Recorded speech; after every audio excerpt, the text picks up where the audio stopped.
ओम अखंडमंडलकारं व्यक्तं येन चराचरं तत्पदं दर्शितं येन तस्मै श्रीगुरुवे नमः।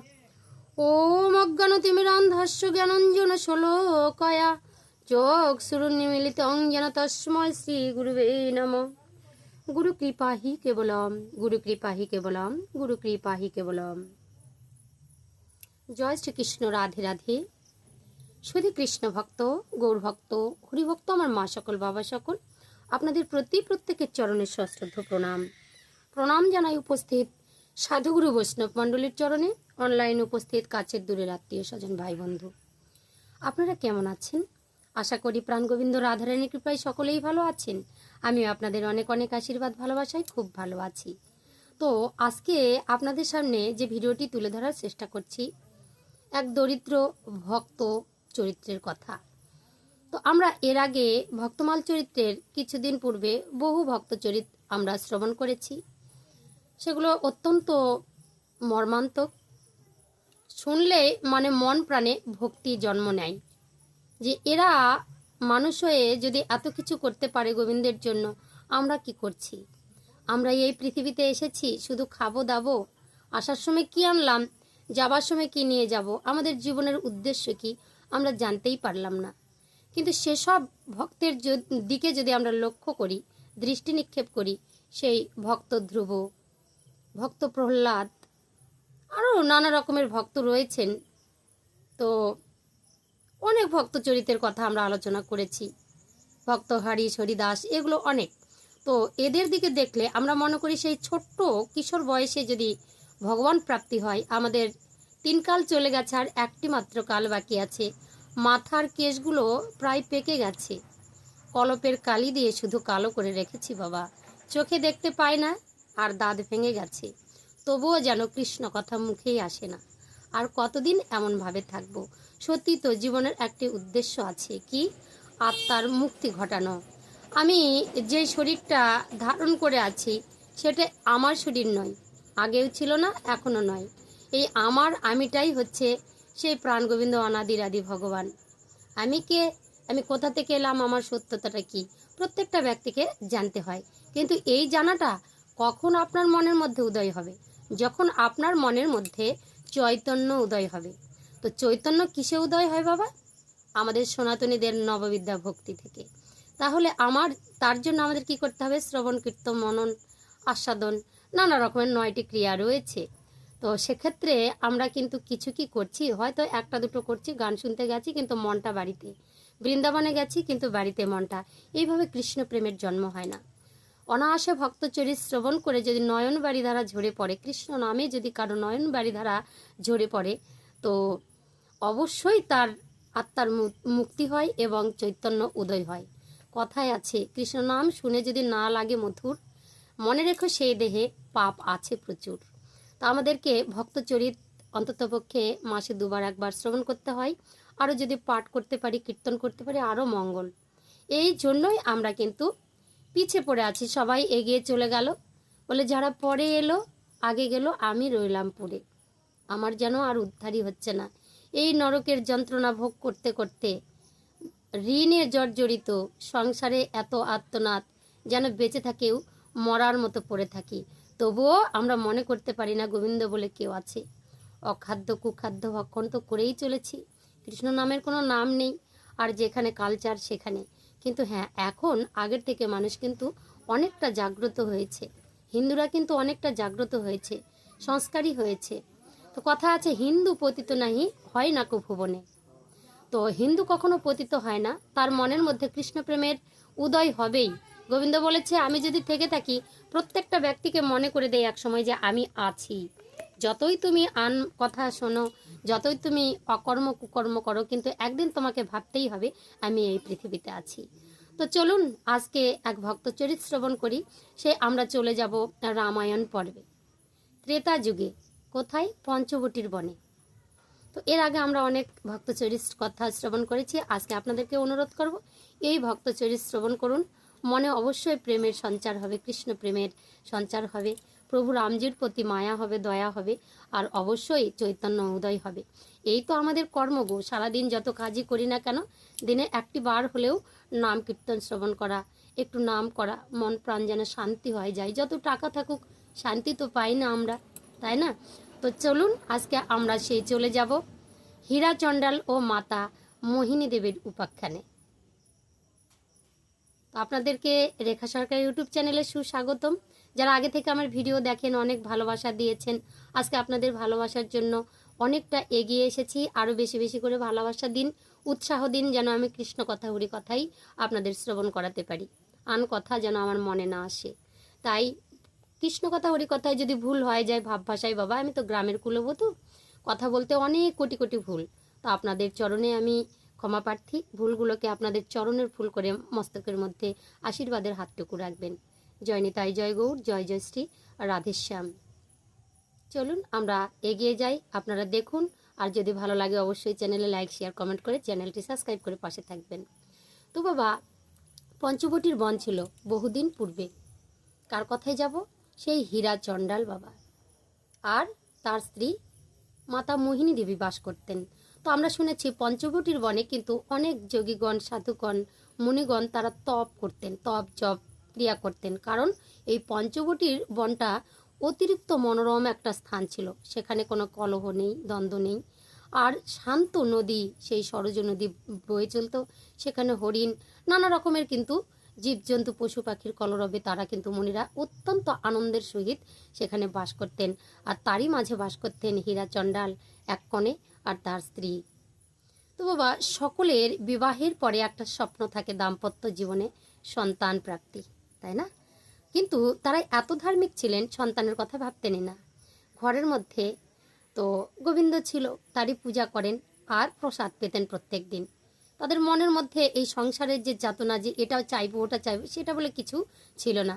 কিন্তু মুনি ঋষির যে স্ত্রী কুলবধূরা ছিল, তারা কি করতেন? এই সরজ নদীতে প্রত্যেক দিন জল আনতে যেতেন। আর এইদিকে হীরাচণ্ডালের স্ত্রী মাতা মোহিনী দেবীও কিন্তু জল নিতে যেতেন। ঠিক আছে? তো জল নিতে যেতেন আর সকলের কাছে শুনতে হয়, অবয়া, এর মুখ দেখাও পাপ। আজ পর্যন্ত কত বছর হয়ে গেল, একটি সন্তান হলো না। আরে কোনো নারীর সন্তান যদি না হয়, তার মুখ দেখলে সারাদিন দিনটা খারাপ যায়। এরকম তারা বলা বলি করতো। আর মোহিনীকে মাঝে মধ্যে এই কথাগুলো শ্রবণ করতে হতো। কিন্তু মোহিনী দেবী কখনোই ভাবতেন না এগুলো, যা হয়েছে হয়েছে। একদিন কি হয়েছে, হঠাৎ করে কিছু গুটি কত মণিগণের স্ত্রীরা সব স্নান করতে গিয়েছেন, জল আনতে গিয়েছেন। সরোজিনী নদীর জল অত্যন্ত চকচকা, আয়নার মতো। সেগুলো জল খেয়ে কিন্তু, নদীর জল, গাছের ফলকে মণিরা কিন্তু জীবনযাপন করতেন। তো এদিকে মাতা মোহিনীও কিন্তু জল নিয়ে আসতে গিয়েছেন। হঠাৎ করে তারা স্নান করতে করতে হাসাহাসি করলো, এই দেখ দেখ দেখ, ওই অবয়টা আসছে, ছি ছি ছি ছি, ওর মুখ দেখাও পাপ বাবা, আমি তাড়াতাড়ি জল নিয়ে ঘরে চলে যাচ্ছি, এই তোরা থাক। যেই না জল তুলেছে কলসি করে সামনে হীরা চণ্ডালের স্ত্রী সেই মোহিনী দেবী, ছি, তোর লজ্জা করে না? কি করতে আসিস? তোকে না কতবার বলেছি তোর মুখ দেখা পাপ, তুই তো দেখতেই পেলি যে আমরা সবাই স্নান করতে এসেছি, কেন এসেছিস তুই?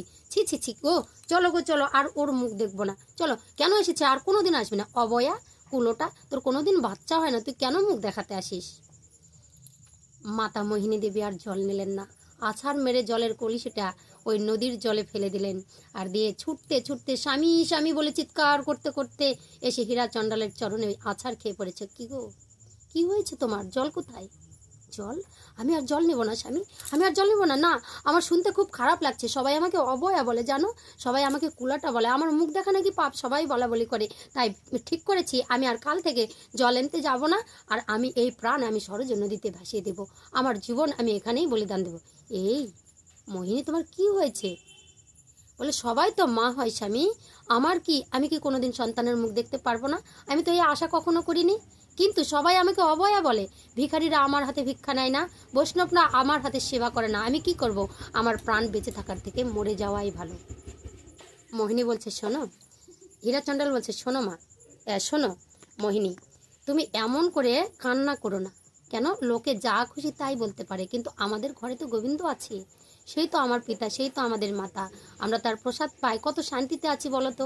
তুমি লোকের কথায় কান দেবে না। বলছে, না, আজকে আমাকে এমনভাবে অপমানিত হতে হয়েছে, আমি কষ্টে, যন্ত্রণায় আমি বুকটা আমার দুঃখতে যাচ্ছে, আমি মনে হচ্ছে না যে আমি সংসার করি, এখনই প্রাণ বিসর্জন দেবো। কেঁদে বলছে, দয়াময় সবই তো দিলে, একটা সন্তান তুমি দিতে পারোনি। স্বামীর চরণে বলছে, একটা সন্তান তুমি দিতে পারোনি, আর আজকে আমাকে অভয়া কথা শুনতে হয় মুখ দিয়ে, আমি আর কারো কাছে যাব না। হীরা চণ্ডাল বলছে, কেঁদো না মোহিনী, কে কি বলছে বলুক, তোমার কান আছে শুনবে, চোখ আছে দেখবে, কারো কথায় তুমি রাগ করবে না। কারণ যারা বৈষ্ণব হয় তাদের সহিষ্ণুতা ধর্ম। আমরা প্রসাদ পাই, গোবিন্দের প্রসাদ পাই, আমরা বৈষ্ণব। তুমি কেন রাগ করছো, তুমি কেন মন খারাপ করছো? যাদের কৃষ্ণ ধন ঘরে আছে তার কি সন্তানের প্রয়োজন আছে? তার কি টাকা পয়সার প্রয়োজন আছে? বলছে, স্বামী আর আমাকে যে কত কথা শুনতে হয়, আমার কি মন চায় না যে আমি একটা সন্তান নিই? বলছে, কি করব, গোবিন্দ তো সবই দিয়েছে, কিন্তু সন্তান যদি না দেয় তো আমি কি করব বলো। একদিন দুদিন হতে হতে কি হয়েছে, মোহিনী দেবীর গর্ভে সন্তান এসেছে। বাবা গোবিন্দ বলেছে, যদি চাও তো দিয়ে দেব, কিন্তু আমাকে কেউ চেয়েও না। তো এতদিন চেয়েছিলে তাই দুঃখে থাকতে হয়েছে, কিন্তু এতদিন চাওনি তাই দুঃখে থেকেছো, কিন্তু এখন যে চেয়েছো তো তোমাকে আমি দেব, সেটা কিন্তু সহ্য করতে হবে। মাগো মোহিনী দেবীর গর্ভে সন্তান এলো একদিন, 1 মাস 2 মাস বুঝতে পেল। বাবা, নারীদের যখন অন্তঃসত্ত্বা হয় নানা রকমের ভঙ্গিমা প্রকাশ পায় চোখে মুখে শরীরের মধ্যে। দিনে দিনে শরীরের যেন বিকৃতি দেখা দিল, যেখানে সেখানে মাথা ঘোরা, বমি। মোহিনী দেবী সন্তান গর্ভে এসেছে সেটা জানতে পারে, আর সবাইকে ডেকে ডেকে বলছে, মানে মোহিনীর শরীরের মধ্যে একটা অহংকার এলো, আমি নাকি কোনোদিন মা হতে পারবো না, আজকে সবাইকে ডেকে ডেকে বলবো। আমাকে যেখানে সেখানে ধরে ধরে অপমান করতো, তারা বলতো আমি অবয়া, আমি কোনোদিন সন্তানের মুখ দেখতে পারবো না, আমার মুখ দেখলে নাকি তাদের দিন খারাপ যায়। আজকে আমি সবাইকে বলে বলে ঘুরে ঘুরে বেড়াবো, সবার দরজায় দরজায় বলবো, দেখো তোমরা যে আমাকে বলেছিলে, আজকে আমার গর্ভে সন্তান এসেছে, আমিও মা হতে পারবো, আমিও তোমাদের মতো, আমার মুখ দেখলে কেউ আর কোনোদিনও খারাপ কারো হবে না। তো মোহিনী কি করলো বাবা, এই অহংকার মনের মধ্যে চেপে রাখতে পারলো না। সবার মনিদের এই দরজায় দরজায়, ওগো শোনো না, এই এই দিদি, এই কাকি, এই শোনো না, তোমরা যে আমাকে বলেছিলে না আমি কোনোদিন সন্তানের মুখ দেখতে পারবো না, আমি নাকি অবয়া, আমার মুখ দেখলে নাকি দিন খারাপ যায়, তো শোনো, এই যে দেখো আমার পেটে না সন্তান এসেছে, আমিও মা হতে পারবো, আমিও তোমাদেরকে বুঝিয়ে দেবো যে আমিও মা হতে পারি, আমার মধ্যে তোমাদের মতোই ক্ষমতা রয়েছে, তোমরা এতদিন যা কিছু বলেছিলে সব ভুল বলেছিলে, আমিও মা হব। উকি ঝুঁকি মেরে সকলের কাছে কাছে বলে বেড়ালো। এইদিকে দৈববাণী হলো, বাবা ভগবান একটা কথা বলেছে, ভক্তের সবই কিছু সহ্য করতে পারি, কিন্তু মনের অহংকার আর নয়নবাড়ি সহ্য করতে পারি না। মোহিনী যখন কেঁদে কেঁদে আমাকে ডেকে বলেছিল, দয়াময় তুমি তো সবই দিলে, কিন্তু একটা সন্তান তো দিলে না, তৎক্ষণাৎ আমি তার পেটে সন্তান দিয়েছি।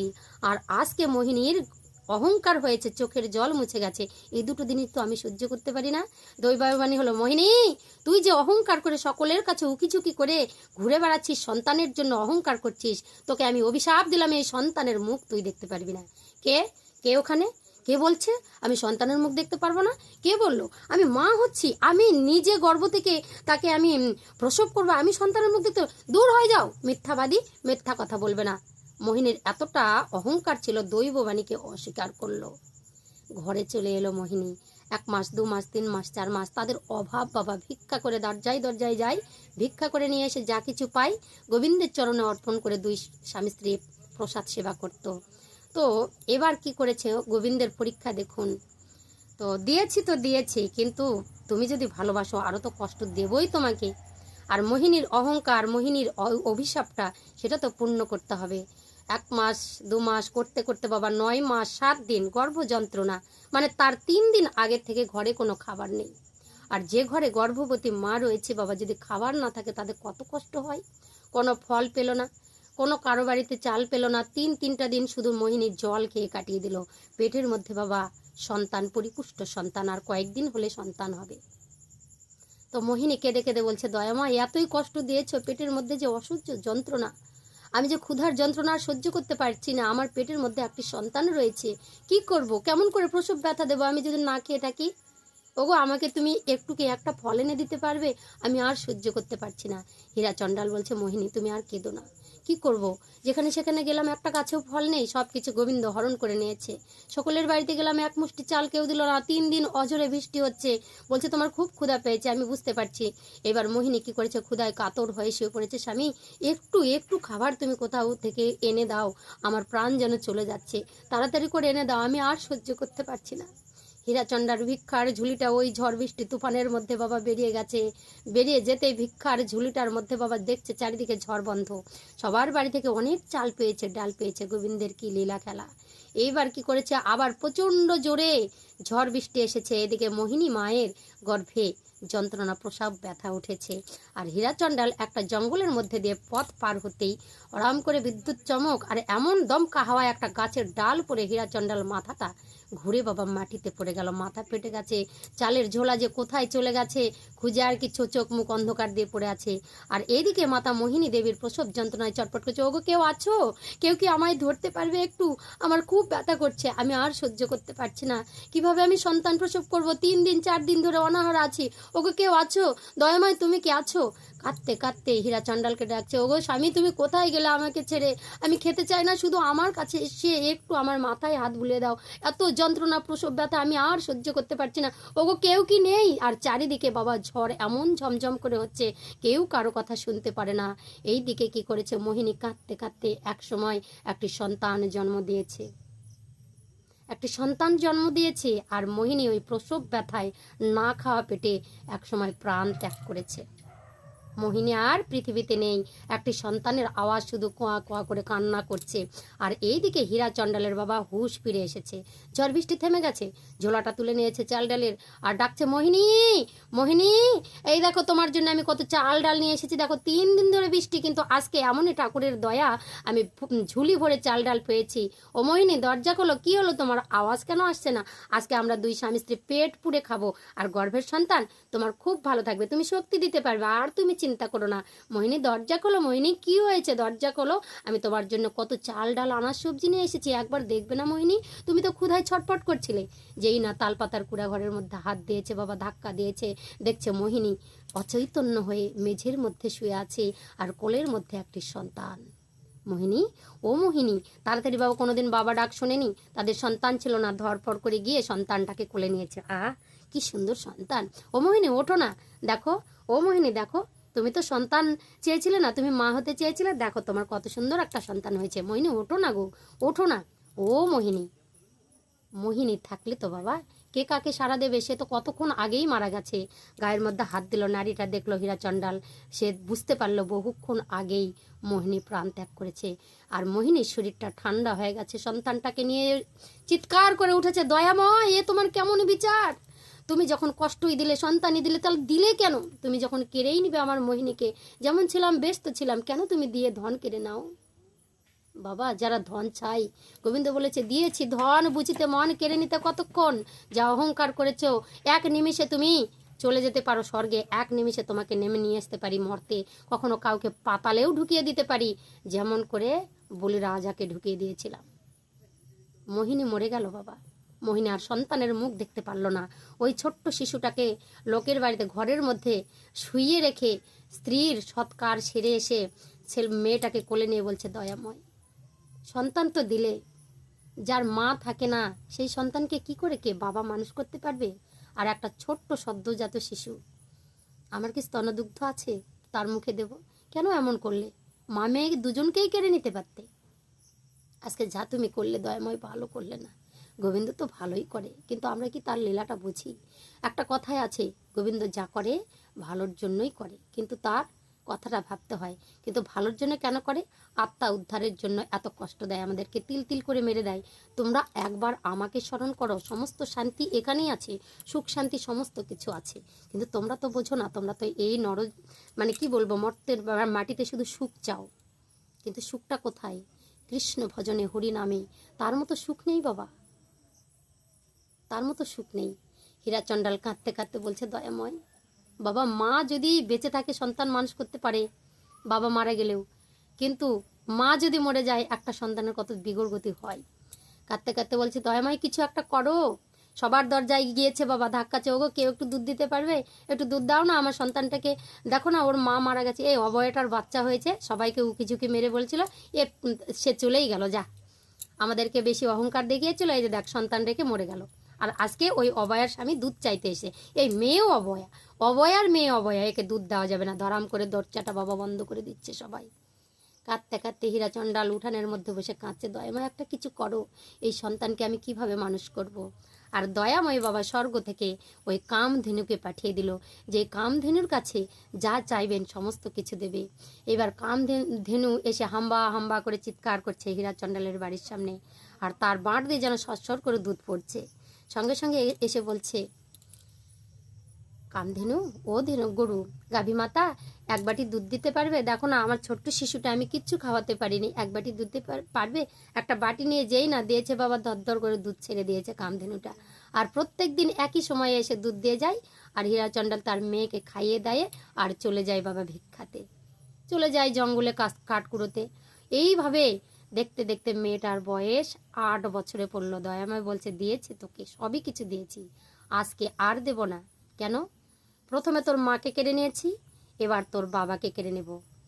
আর বাবা কি করলো, আগে বলতো, মারে বড় হয়েছিস ঠিক আছে, একটা ধর্ম রাখবি। বলে কি কি রাখবো বাবা? কেউ যদি তোকে কিছু দেয় বাবা, তার থেকে তুই দ্বিগুণ দেওয়ার চেষ্টা করবি, কিছু নেবার চেষ্টা করবি না, কাউকে কিছু না বলে কারো কিছু নেবি না, আর যদি নিয়ে ফেলিস তার থেকে দ্বিগুণ দিবি। প্রত্যেক দিন এই কথাটা বলতো। তো বলতে বলতে মেয়েকে কোলে নিয়ে একদিন বলছে, মারে যা কিছু আছে সব তোরই, সব ওরই, আজ থেকে তোর নাম দিলাম সবরই। রামায়ণের এক দুর্ধর্ষ চরিত্র এই সবরী, দেখেছেন আপনারা?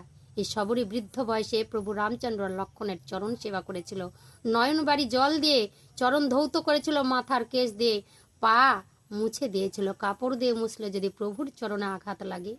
সেই ছোট্ট মেয়ে, 8 বছরের মেয়ে বাবা থাকে ঘরে, আর বাবা ভিক্ষায় যায়। একদিন কি করেছে, মেয়েকে ঘরে শুইয়ে রেখেছে আর পায়ের কাছে বাবা প্রদীপ দিয়েছে। তো একটু দূরেই ছিল, ঘুমের ঘরে প্রদীপটাকে পা লেগে সবরীর ঘরের মধ্যে দাউ দাউ করে আগুন জ্বলে উঠলো। সবাই কেউ দেখতে পারলো না, আর ওই কামধেনু আশেপাশে থাকে, হাম্বা হাম্বা রবে বাবা। এখন তো মানুষ সবসময় হিংসা, কেউ যদি আগুন ধরে, যাবো না, থাক, ও অমুক করেছিল তমুক করেছিল, মরুক। তো সৎ কর্মটা আর মানুষের বেশি নেই, অনেকে যায় অনেকে যায় না। তো কি করলো, কামধেনু হাম্বা হাম্বা করতে করতে বাবা কি করেছে, ওই মেয়েটাকে ঘুম ভাঙিয়ে বাইরে কোনো রকম নিয়ে এসেছে। তালপাতার কুড়ে ঘর ছাই হয়ে গেল। হীরাচণ্ডাল বাড়ি এসে দেখে দূর থেকে, ও আমার বাড়ি দাউ দাউ করে জ্বলছে, এগো কে কোথায় আছো, জ্বালাও, কেউ কিছু একটু জল টল ঢেলে দাও, আমার বাড়িটা পুড়ে ছাই হয়ে গেল। কেউ কি শোনে? কেউ শুনলো না। হীরাচণ্ডালের বাড়ি চোখের সামনে ধূলিসাৎ হয়ে গেল। হীরাচণ্ডাল তার জন্য দুঃখ ছিল না, কিন্তু ছোট্ট মেয়ে ঘরের মধ্যে সবরই ছিল, সে কি আর বেঁচে আছে? মা মা বলে চিৎকার করছে, গিয়ে ছাই ঘাটে ঘাটে দেখছে, ওরে সবরি তুই কোথায় গেলি মা, তোকে ছাড়ে যে আমি আর বাঁচবো না, ওরে কাঙ্গালের ধন তুই কোথায় গেলি? খুঁজতে খুঁজতে সবরীর আর চিহ্ন পেল না। কিন্তু তখন বলছে, সবই তো নিয়েছো দয়াময়, নেওয়ার মতো সব নিয়েছো, যা দিয়েছিল সবই কেড়ে নিয়েছো, তবে আজকে তুমি আমাকেও নিয়ে নাও। সবরী সেই কি করেছে, সরজু নদীর জলের দিকে প্রাণ ত্যাগ করতে যাচ্ছে সেই হীরাচণ্ডাল। আজ আর জীবন রাখবো না, কার জন্য রাখবো? যা কিছু ছিল সবই তো ওরই ছিল, সব কিছু তুমি কেড়ে নিয়েছো, এমন করে তুমি নিঃস্ব করে দিতে পারো? আমি ভাবতে পারি না দয়াময় তুমি এত নিষ্ঠুর হও। দেবতা কখনো নিষ্ঠুর হয় না গো, দেবতা শুধু পরীক্ষা করে। তো কি করলো, হীরাচণ্ডাল 1 পা 2 পা করে চিৎকার করতে করতে যাচ্ছে, দয়াময় আজকে তোমার চরণে আমি এই প্রাণ রূপে দেবো, আর আমি কাউকে মুখ দেখাবো না। যেই না সরজী নদীর জলে ঝাঁপ মারবে, সঙ্গে সঙ্গে বলছে, পিতা পিতা বলে চিৎকার করে উঠেছে। সবরই চমকে গেল, মা তুই কোথায় ছিলিস? বলছে, ওই যে গাভী মাতা পেটের নিচে নিয়ে এক বট গাছের নিচে ওই সবরীকে পাহারা দিচ্ছিল বাবা। সেখানে আবার ছোট্ট করে তালপাতার কুড়ে ঘর ঘিরে আবার 2 মা ছেলেতে, মা আর মেয়েতে বাস করতে শুরু করলো। তো প্রভু বলছে, আর নয়। কি করলো, তার পিতাকে একদিন হঠাৎ একটা ঝড় বৃষ্টি প্রবল একটা জায়গায় তাকে মেরে দিল বাবা, মরে গেল আর কি, একটা তো দোষ থাকতে হবে। হীরাচণ্ডাল মারা গেল, মা সবরই একাকী হয়ে গেল, ঘরের মধ্যে থাকলো না। তো একজন পালন করছিল, কিন্তু সে কি করেছে, সবরীর 8-9 বছরে বিবাহ দেবে। বনের যত পশু সমস্ত কিছু মেরে নিয়ে এসেছে, এক বেয়াদ বাবা তাকে মানুষ করতো। তো সবরই দেখলো এই বনের পশুগুলোকে কেন বেঁধে রেখেছে। পিতাকে বলছে, বাবা এগুলো কেন? বলছে, তোর বিয়েতে আমরা এগুলোকে বলি দিয়ে মানুষকে খাওয়াবো। তো সবরই মনে মনে ভাবছে, এই বনের পশু এত নিরীহ প্রাণী, এদেরকে মারা যাবে না। বাবা আমাকে বারবার বলেছে কারো অন্যায় করবি না। বাবা যে দিয়েছে প্রাণটা তারই কেড়ে নেওয়ার অধিকার আছে, আমাদের কি আছে? সবরীর মনের মধ্যে সবসময় ধর্ম চেতনা মনের মধ্যে জাগতো। সবরী কি করেছে, ভোরবেলা উঠে সমস্ত পশুকে ছেড়ে দিয়েছে, বলছে আমি আর বিবাহ করব না। ভোরের সেই অন্ধকারের মধ্যে সেই জঙ্গলের গভীর জঙ্গলের মধ্যে বাবা হাঁটতে হাঁটতে হাঁটতে হাঁটতে সেই মাতঙ্গী ঋষির আশ্রমে গিয়ে পৌঁছালো। এইবার মাতঙ্গী ঋষির আশ্রমে অনেক সাধুগুরু বৈষ্ণবরা থাকেন, আর তারা যে সেবাগুলো করেন, উচ্ছিষ্ট পাতাগুলো ফেলে দেয়, কুকুর খাওয়া যে খাবারগুলো সেখান থেকে সবরি খেয়েছে বাবা, ভক্ত হওয়া তো মুখের কথা নয়, সেগুলো খায় আর জঙ্গলের মধ্যে বসে থাকে। একদিন মনে মনে চিন্তা করলো, বাবা তো বলেছিল যার কাছে কিছু নিবি তার দ্বিগুণ দিবি, আমি চুপটি করে প্রসাদ পেতে পারবো না, তো আমাকে কাজ করতে হবে। জঙ্গল থেকে রাত্রেবেলা কি করতো, উনুন পাটটা মুছে রাখতো, জঙ্গল থেকে কাঠ কুড়িয়ে নিয়ে আসতো, ওই রাতের ঝুমঝুমা অন্ধকারে নিয়ে এসে রাখতো। একদিন বৈষ্ণবরা বলছে, কে আসে এখানে, এই তুই কি মুছেছিস? ওকে বলছে, তুই কি করি করেছিস? বলছে, না আমরা কিছু করিনি। তো বলছে, কে আসে তাহলে? একদিন তারা পাহারা দিতে ধরলো, আর কুটকুটে অন্ধকারের মধ্যে দেখলো একটি ছোট্ট মেয়ে, ঝুপঝাপ চুল, দেহটাও যেন কালো ময়লা, দাঁতগুলো এবড়ো খেবড়ো, সবরই কিন্তু দেখতে অত সুন্দরী ছিল না। সে ঝুমঝুম করে আকার পাড়ের দিকে আসছে বাবা, উনুন পাড়ের দিকে। তো আগে প্রসাদ পাচ্ছে, তারপর সমস্ত পাতা পুতা ফেলে দিয়ে খুঁড়ি নিয়ে আসছে, উনুন পাড় লেপছে, সঙ্গে সঙ্গে হাতটা, এই মেয়ে, কে তুই? কে তুই? আমি সবরী। কে তুই? আমি হীরাচণ্ডাল। ও, তুই নিচু জাত ছিলিস না, ওই হীরাচণ্ডালের মেয়ে? এ ছি ছি ছি ছি ছি, জাতকুলমান সব গেল গো, আমাদের এই আশ্রম শেষ, শুদ্ধ অশুদ্ধ হয়ে গেল। তার গালে মুখে চড় দিচ্ছে বাবা, বলছে, কেন এসেছিস এখানে, সব অশুদ্ধ করে দিলি তো। সঙ্গে সঙ্গে বাবা ঘরের ভিতর থেকে মাতঙ্গী ঋষি এসেছে, অনেক মাতঙ্গীরা থাকতো, সেখান থেকে এসে বলছে, কি হয়েছে? আসল আশ্রমের যে পুরোহিত সাধু, তিনি এসে হাতটা দিলেন, কেন মারছো ওকে? বলছে, প্রত্যেক দিন এসে এই কাজগুলো করে যায়। এই মা, তোর নাম কি? আমার নাম সবরী। কেন এসেছি সেখানে? আমার কেউ নেই, আমি তোমাদের প্রসাদ পাই, উচ্ছিষ্ট প্রসাদ খাই, বাবা বলেছে আমাকে কাজ করে খেতে হবে, তো আমি তো কিছু দিতে পারি না, তাই তোমাদের কাজ করি। আয় মা, আয় যা, তুই গঙ্গার জলে সেই সব সরজু নদী থেকে চান করে আয়, আর তোকে আমি আজকে দীক্ষিত করবো বাবা। যদি দীক্ষা গ্রহণ না করে, গুরু কৃপা না হয়, কোনোদিনও কৃষ্ণ প্রাপ্তি, ভগবান প্রাপ্তি হয় না। তো সবরই কি করলো বাবা, স্নান করে এলো, আর তাকে কিন্তু দীক্ষা দেওয়া হলো। মাতঙ্গী ঋষি সেই দীক্ষা দিয়ে দিলেন। দীক্ষা মন্ত্র পেয়ে সবসময় রাম নাম জপ করেন, প্রত্যেক দিন বনে যান আর নানা রকমের ফল কুড়ন, ফলগুলো খান কিছুটা আর রেখে দেয়, কোনটা ফল মিষ্টি কোনটা ফল তিতো, মিষ্টি ফলগুলো এঁটো করে করে রাখে। দিন চলে গেল, বছর চলে গেল, ঋষি মাতঙ্গী ঋষি প্রাণ ত্যাগ করলেন। মাতঙ্গী ঋষির আশ্রমটা গোটা সবরই দেখাশোনা করতেন, একাকী থাকতেন আর সবসময় রাম নাম করতেন। করতে করতে সবরীর বয়স হয়েছে প্রায় 80 বছর, বৃদ্ধা হয়েছে, কেশ পেকে গেছে বাবা, চোখের জল শুধু রাম রাম করতে করতে ঝরে পড়লো, প্রভু গো তুমি কি আমায় দেখা দেবে না? আর কতদিন, আর কতদিন তোমার জন্য থাকতে হবে আমাকে, আর কতদিন তোমার জন্য অপেক্ষা করতে হবে, তুমি আসবে না? কাঁদতে কাঁদতে একদিন প্রভু রামচন্দ্র আর লক্ষণ সেই পথ দিয়ে গেল। চলো লক্ষণ, আজকে এক ভক্তের বাড়িতে সেবা করব। কোন ভক্ত দাদা? এই জঙ্গলের মধ্যে মাতঙ্গী ঋষির আশ্রম, এখানেই সবরী মা আমাদের জন্য অনেক দিন ধরে অপেক্ষা করছে। হাঁটতে হাঁটতে যাচ্ছে বাবা, প্রত্যেক দিন ফুল কুড়ায় আর ফুলের পথ বেছাই। রাম আসবেই, আসতেই হবে, আমার কাছে ধরা দিতেই হবে প্রভুকে, আমি দেখবই, আমার কাছে আসবেই, এই যে চিন্তাধারা। একদিন প্রভু রাম এলেন, আর সবরী মাতা বৃদ্ধ হয়েছে, ভালো চোখে দেখে না, কোথায় করে বাবা ফুলগুলো বিছাচ্ছেন, আর দুটো পা এসে দাঁড়ে, এই কে তুমি? না না খুঁজবে না, না না খুঁজবে না, কে তোমরা? সঙ্গে সঙ্গে পা মুখের দিকে তাকাচ্ছে, মা কে তোমরা? বলছে, আমি প্রত্যেকদিন প্রভুর জন্য এখানে ফুল বিছাচ্ছি, তোমরা কিন্তু পা দেবে না। বলছে, জানি তো, আমি সেই রাম, আমি সেই লক্ষণ। রাম, লক্ষণ বলে সঙ্গে সঙ্গে বলছে, আসো। তাড়াতাড়ি করে বাবা ফুলগুলো সব তাদের চরণে দিয়ে আর তাড়াতাড়ি করে ফুলের পথ দিয়ে তাদেরকে নিয়ে আসলো গৃহে। যে বসতে দেবে তার কোনো কিছু নেই, সঙ্গে সঙ্গে বলছে, তোমরা দাঁড়াও, তোমরা দাঁড়াও।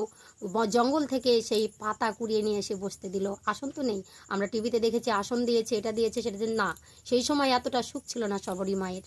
তো পর্ণ পাতা, পাতার আসনে দিয়ে ঘর থেকে বাবা ওই পাতাই করে এঁঠো ফলগুলো নিয়ে এসেছেন সেবা দেওয়ার জন্য। চরণ ধোয়ালো, কি জল নেই, থালা নেই বাবা, কি করেছেন, ওই মাটির পাত্র, মাটির থালাতে কি করেছেন, পাগুলো নিয়ে জল কোথায় যাবে আনতে, নয়ন বাড়ি ধারা দিয়ে সেই চরণ ধোয়াচ্ছে প্রভু রামচন্দ্রের। আর কাপড় কোথায়, ছেঁড়া বস্ত্র পরেও তো দিন যেত, তো মাথার কেশ দিয়ে চরণ মুছিয়ে তাদেরকে পাতার আসনে বসতে দিয়ে খেতে নিয়ে এসেছে। যেই না খেতে বসেছে রাম আর লক্ষণ, সঙ্গে সঙ্গে সবরীর সেই এঁঠো ফল দেখে লক্ষণ চিৎকার বলে, না দাদা খাবে না, তুমি একবারও খাবে না, এই তোমার কি লজ্জা শরম নেই? এই পৃথিবীর মধ্যে কত মন্ডা মিঠাই দিয়ে আমার প্রভু দাদাকে সবাই সেবা দেয়, আর আজকে তুমি বিশ্বের ভগবানকে এঁঠো ফল দিচ্ছ? লক্ষণ, চুপ করো, চুপ করো লক্ষণ। না দাদা, আমি কিছুতে এটা সহ্য করব না। সঙ্গে সঙ্গে প্রভু রামচন্দ্রের হাতটা ধরে ফেলেছে বাবা, আর ফলটা নিয়ে পাক মেরে দিয়েছে জঙ্গলের মধ্যে। প্রভু, আমরা কি দেখেছি যে ওই ফলগুলো খাচ্ছে প্রভু? না, প্রভু খেয়েছে, কিন্তু লক্ষণ খায়নি, লক্ষণ মুখে না দিয়ে ফেলে দিয়েছে ছুঁড়ে। তো প্রভু রামচন্দ্র সবাইকে ভক্তের অধীন ভগবান, ভক্তকে বড় করার জন্য কিন্তু খেয়েছে। কিন্তু লক্ষণের যে ফলটা, সে গিয়ে সঙ্গে সঙ্গে সবরই রাগ হয়ে গেল। এতদিন ধরে আমি প্রভুর সেবা করেছি, প্রভুর যাতে ক্ষতি না হয়, কোনো তেতো ফল খাওয়ালে যদি মুখে তেতো লাগে, যদি কোনো বিষ ফল দেয়, যদি প্রভু আমার মরে যায়, তাহলে কাকে দেখবো আমি তো প্রাণে বাঁচবো না। আমি নিজে তাই চেকে চেকে রেখে দেই কোনটা মিষ্টি ফল, সেটাই প্রভুকে সুস্বাদু ফল দেই। আজকে তুমি আমার ফলকে অপমান করলে, যে ওই ফল ছুঁড়ে দিলে, সেটাই তোমার একদিন খেয়ে তোমার প্রাণ বাঁচাতে হবে, তাহলে না। সঙ্গে সঙ্গে এই কথা বলে চলে গেল।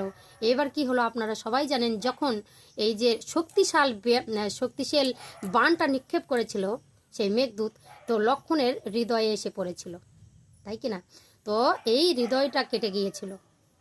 তো তখন কি হয়েছিল, সেখানকার ক্ষত বন্ধ হচ্ছিল না। তো ক্ষত তখন কি সুসেন বৌদ্ধ কি করলো, কেউ গিয়েছিল না বাবা, সেই গন্ধমদ পর্বতের মধ্যে সেই ফল গিয়ে পড়েছিল, আর সেখানেই সবরই সেখানে গাছ হয়ে, বৃক্ষ হয়ে, জড়িবুটি গাছ হয়ে থাকে গেল। আর প্রভু রামচন্দ্রের সেই মহিমায় কি হলো, সেই শক্তিশাল বাণও কিন্তু লাগলো, আর প্রাণও বাঁচছিল না। ইচ্ছা করলেই কিন্তু প্রভু রামচন্দ্র বাঁচাতে পারতেন, কিন্তু ভক্তকে বড় করার জন্য বাবা মেলা তত্ত্ব ঢুকে আছে। তো কি করলেন, প্রভু রামচন্দ্র চুপটি করে বসে থাকলেন, লক্ষণকে কোলে নিয়ে আর কাঁদছেন। আর হনুমান যাবার জন্য, প্রভুর দুঃখ না সহ্য করতে হনুমান যাবার জন্য প্রস্তুত হলো। সে গন্ধমদ পর্বতে গিয়ে গাছ আর চিনতে পারছে না, তো সে বেটা তো প্রচণ্ড শক্তিশালী, গোটা পর্বত উঠিয়ে নিয়ে এসেছে। সুসেন বৌদ্ধ গাছ চিনে সেই জড়িবুটি লক্ষণের মুখের মধ্যে দিল, আর ক্ষতস্থানে লাগিয়ে দিল। সঙ্গে সঙ্গে লক্ষণ চোখ মিলে তাকালো, বলছে, প্রভু কি দেখছো লক্ষণ, তুমি আমার দাদা নাকি বিশ্ব ব্রহ্মাণ্ডের ভগবান? তুমি যদি বিশ্ব ব্রহ্মাণ্ডের ভগবান হবে, আমি তো জানি দাদা, তুমি যদি একবার দৃষ্টি নিক্ষেপ করো, কান আর চোখ দান হয়, মৃতদেহে প্রাণ ফিরে আসে, কিন্তু তুমি কেন আমার প্রাণ ফিরালে না, সেটা তো একবার বলো। লক্ষণ বলল, ভক্তের অধীন ভগবান, ভক্তকে বড় করার জন্য তুমি যে চণ্ডালিনীর হাতে সেবা করনি, আজকে সেই চণ্ডালিনীর সেই ফল হিসেবে সেটাই তোমাকে আজকে সেবা করালাম। এই বিশ্ব জগৎকে দেখিয়ে দিলাম, চণ্ডাল মুচি মেথর বলে কিছু নেই, সবাই সমান। যারাই কৃষ্ণকে ডাকে, যারাই ভগবানকে ডাকে, যারাই তাকে ভক্তি ভরে ডাকে, তারই ভগবান হয়। ভগবান আমার বলে যে জানে, ভগবান তার হয়ে যায়। আমি ভক্তের কাছে বিক্রি হয়ে থাকি লক্ষণ, অহংকারে আমায় পাওয়া যায় না। তাই তোমার অহংকার আজকে চূর্ণ করে দিলাম। সেই চণ্ডালিনী বৃক্ষ হয়েছিল, সেই বৃক্ষ থেকে তোমার আজকে সেই চণ্ডালিনী, সেই তোমাকে সেবা করতে হলো। এই হচ্ছে সেই রামায়ণের মর্মান্তিক কাহিনী। আমরা দেখেছি সবরী মাতা পেয়েছিলেন সেই ডাকে, তো আমরাও যদি ডাকার মতো ডাকতে পারি, প্রভু আসবেন। আর প্রভু এসেছেন, প্রভু প্রকট হয়েছেন আমাদের এই কলিতে, আর এখন তো চলেই এসেছেন। আপনারা দেখতে পাচ্ছেন কার মধ্যে দিয়ে ভগবান এলেন। আমাদের হিন্দু সংগঠন কতটা হয়েছে, আমরা কত সনাতনী আমরা পেয়েছি। এতদিন আমরা যা পাপ করেছি, পুণ্য করেছি, যা করেছি, একবার তো রামজির নাম স্মরণ করবেন। তো আমরা যে জয় শ্রীরাম বলি, এটা পার্টিগত নয়, এটা কোনো পলিটিক্যাল নয়। প্রভু রামচন্দ্রের নাম করলে অবশ্যই জয় হবে। জয় শ্রীরাম। সবাই ভালো থাকুন, সুস্থ থাকুন। আবার পরের ভিডিও নিয়ে আপনাদের সঙ্গে দেখা হচ্ছে। ততক্ষণ ভিডিও দেখতে থাকুন। ভিডিও ভালো লাগলে অবশ্যই চ্যানেলে লাইক, শেয়ার, কমেন্ট করে চ্যানেলটি সাবস্ক্রাইব করে পাশে থাকবেন। প্রেমসি বলো জয় শ্রীরাম।